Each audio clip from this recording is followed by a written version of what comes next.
আসসালামু আলাইকুম। আপনাদের জন্য আজকে নিয়ে এসেছি মজাদার একটি রেসিপি পোয়া মাছ দিয়ে।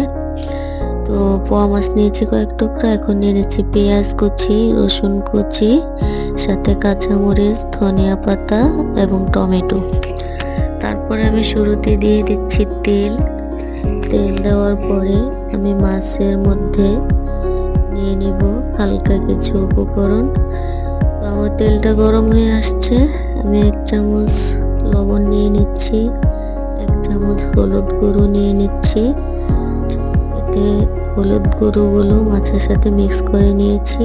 এরপরে তেলটার সাথে আমি এক পিস করে সুন্দর করে গুছিয়ে দিয়ে দিলাম। এরপর খুব আস্তে ধীরে আমি মাছগুলোকে উল্টিয়ে দিচ্ছি যাতে মাছগুলো ভাজা হয়ে যায়, ফ্রাই হয়ে যায়।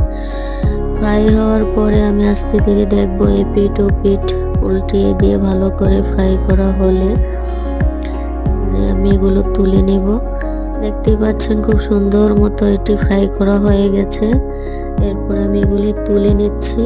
এর মধ্যে এখন দিয়ে দেব আমি পেঁয়াজ কুচি, রসুন কুচি এবং কাঁচামরিচ কুচি, সাথে একটু তেলও দিয়ে দিচ্ছি। তো আপনারা দেখতেই পাচ্ছেন পেঁয়াজগুলো আমি কিভাবে নেড়ে চেড়ে দিচ্ছি। এভাবে হালকা যখন ব্রাউন কালার হয়ে এসেছে আমি সাথে 1 কাপ পানি দিয়ে দিয়েছি। পানি দেওয়ার পরে দিয়ে দিচ্ছি লবণ, হলুদ এবং মরিচের গুঁড়ো, সবই 1 টেবিল চামচ দিয়েছি। এবার এটাকে আমি ভালোভাবে নেড়ে ছেড়ে দিব যাতে মশলাটা কষানো হয়ে যায়। তো গাইস, আমি এখানে কিন্তু খুবই হালকা পরিমাণে আমি মশলা ইউজ করেছি। আমি খুবই কম মশলা জাতীয় খাবারটাই বেশি কম খাই।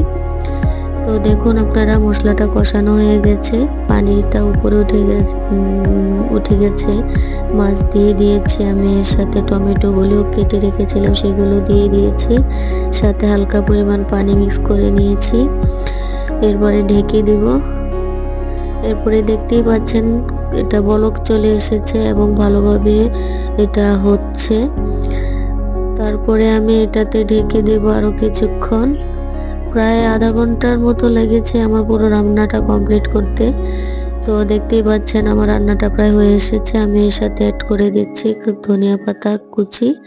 ধনিয়া পাতাগুলো অ্যাড করে আমি কিছুক্ষণ ঢাকনা দিয়ে রেখেছি যাতে ধনিয়া পাতাটা সিদ্ধ হয়ে যায়।